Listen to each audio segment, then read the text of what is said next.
we're kind of coming down to the end of the season here. It doesn't look like we're going to have any great Super Bowl teams unless Fairhaven can beat Dighton Rehoboth this weekend. Yep. That's the big game. Yeah, I would say this week's game against Fairhaven against Dighton Rehoboth. I think it's at DR. It's at DR at 7:00 this Friday night. I think people were circling this game on their schedule when Fairhaven upset Wareham earlier this season. Okay. And especially as DR has been continuing to win. They're 5-0 in the South Coast Conference. They're kind of in the driver's seat right now. And Fairhaven has one loss. One loss. Who did they lose to? Apponequet? They lost to Apponequet. Okay. I was at that game, and they made some mistakes, and they didn't capitalize on some of Apponequet's mistakes, and that's the blemish that they have on their record. And Apponequet has how many losses in the SEC? Apponequet right now is they have 2 losses. So they're kind of out. So it's really, are any other teams mathematically still alive? Or I guess any of these 2-loss teams theoretically would be alive if Fairhaven can win. Well, who was the other team? It was Seekonk. Seekonk is 5-1. So okay. Seekonk is right in the mix. Seekonk. Yeah, and the funny thing about it too is if DR beats Fairhaven, and if Seekonk can beat Wareham, then pretty much it'll come down to whether or not Seekonk can beat Dighton Rehoboth on Thanksgiving Day, because they play each other on Thanksgiving. So if let's say DR wins, they beat Fairhaven. And then Seekonk wins. But Seekonk's not going to beat Wareham. I don't know. You never know. I do. I just said it. Okay. You don't think so? I haven't seen Seekonk play or any of these teams play. I've seen Seekonk play, and I honestly don't know if they're as good as their 5-1 record in the South. Because they haven't played the big teams yet, right? Did they play Fairhaven? Did they play Fairhaven? I think they lost to Fairhaven, didn't they? I don't know off the top of my head if they did or not. I'm going to say that this is all a moot point anyway. Why? Because Fairhaven's going to beat DR. Well, you know what? If Fairhaven does beat them, all they've done is secure at least a tie. Like they haven't. No, not with DR. Yeah. Well, they'll win the head-to-head with DR. Well, they have to beat Bourne, because if they lose to Fairhaven Bourne, plays Bourne. Yes, they still play Bourne. Yeah, they'll beat Bourne. Bourne the is one of Canal those Men teams that can really surprise. I don't know. I've seen Fairhaven. I've seen Bourne. Fairhaven is going to beat Bourne with relative ease. Are you telling me that DR beat Bourne last week 14-6? That is not a blowout. That's an anomaly. That I don't know how that happened. Bourne but none is of not these. that good. Bourne plays close to teams. Well, it seems like all of the SEC teams are fairly close. It's not like, I mean, just looking at the numbers, it seems like Wareham still might be the best of all of them, but they didn't win the games when they should have. Maybe. You don't think so? I mean, Wareham's a good team. It's just I don't think they've lived up to their potential. Okay, so but they've been pretty good. Wareham, Fairhaven's been pretty good. DR hasn't been that great. It's not like they're killing anybody. You know, they're not. No one's really dominating. I mean, they're undefeated still. I mean, and if you look at it, if they beat Fairhaven, they have Old Rochester, which I mean, you probably have to say that's a win. I mean, right there, just the way that Old Rochester lost. No, we'll see.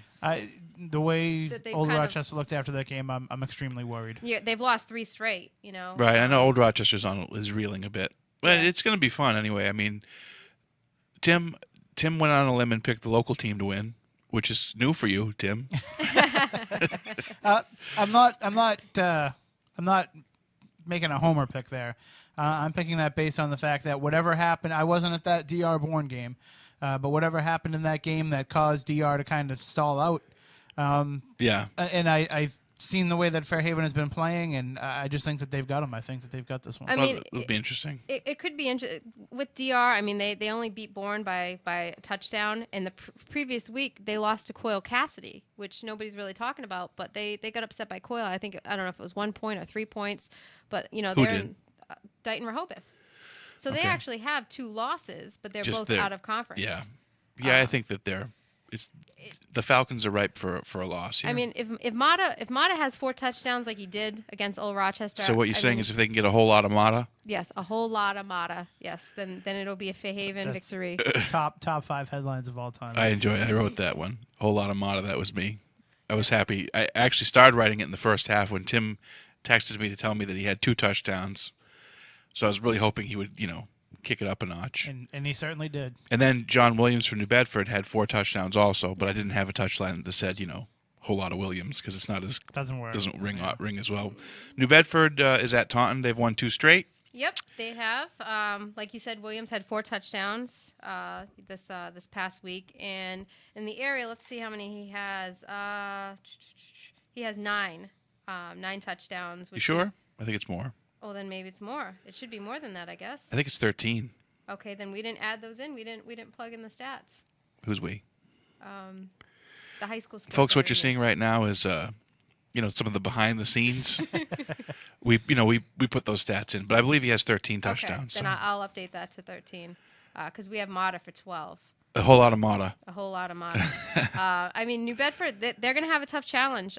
Taunton is a very talented team. They've won 5 of their last 6 games. Mm-hmm. They came down here a few weeks ago and beat Dartmouth, struggling Dartmouth team, and they look good. I mean, they can pass the ball, they can run the ball, and they're also undefeated at this point in the Old Colony League. So they're having a strong season, so it won't be an easy game for New Bedford, especially at Taunton. It would be nice to see New Bedford win 3 straight. I mean, they haven't done that for a while. It seems like they're kind of getting back. Is John Williams a senior? Yes. Okay, maybe he can apply for like another year of eligibility. Do they do that in high schools? I don't think so. Okay. I don't think so either. Actually, when I was in high school, there was a kid that played in his 5th year, but I'm not exactly sure. He stayed back or something? Yeah, I'm not sure how that actually worked out.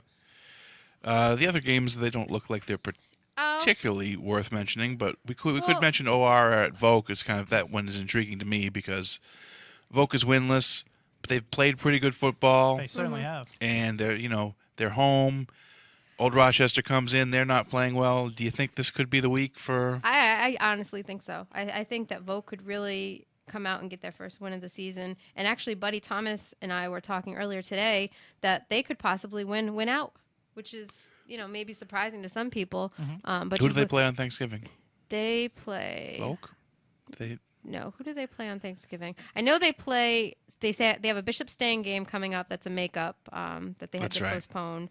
And I don't know if they still have Case on their schedule at some point. I'm not sure. I'm not sure who they. I can't remember who their Thanksgiving Day opponent is. Off the top of my head. This is good stuff. We'll get back. It's to only you been on the that. same opponent like every year. Forever. Yeah. But yeah, I really think with Old Rochester struggling, and Vogue had a great showing last week against Seekonk. They lost 23 to 18. That really this will be the week that the Bears get a victory. Just to run down the other South Coast Conference game, Ponequid is at Bourne. The Lakers have won 5 straight. Come on, the Lomps are winning that one easy. Oh yeah, they should. Although, like I said, Bourne's been close with teams. I've seen Bourne play, and they have a talented running game, but I think Apponequid's really been gaining steam here over the course of the season, and Bourne's just one of those teams that's going to be fodder for them. Yeah. Well, I mean, they're on a roll right now. Like we said earlier, Wareham is at Seekonk. Yep. 2 teams that are both 5-3. That's a Wareham win for sure. Well, Seaconk's 5-1 in the South Coast Conference, and Wareham's 3-2. But I don't know. Switching to the Old Colony League, Dartmouth is at Attleboro. Big OCL game. Good luck, Indians. Yes, it should be a challenge. Although they're catching Attleboro at a good time. They've lost 3 of their last 4 games. They do have a great running back in Matt Campbell. I was at the game where they scored 50 points against New Bedford earlier this season. Yeah, I think that's that'll be a tough one for Dartmouth. Yeah, that'll be a little bit of a challenge. And Old Colony is at West Bridgewater on Saturday, and Yep. They lost to West Bridgewater 28-6 the first time around. And right now, Old Colony, they're averaging a touchdown a game, and their opponents are averaging more than a touchdown a game. So that's good. That's good analysis. Yeah.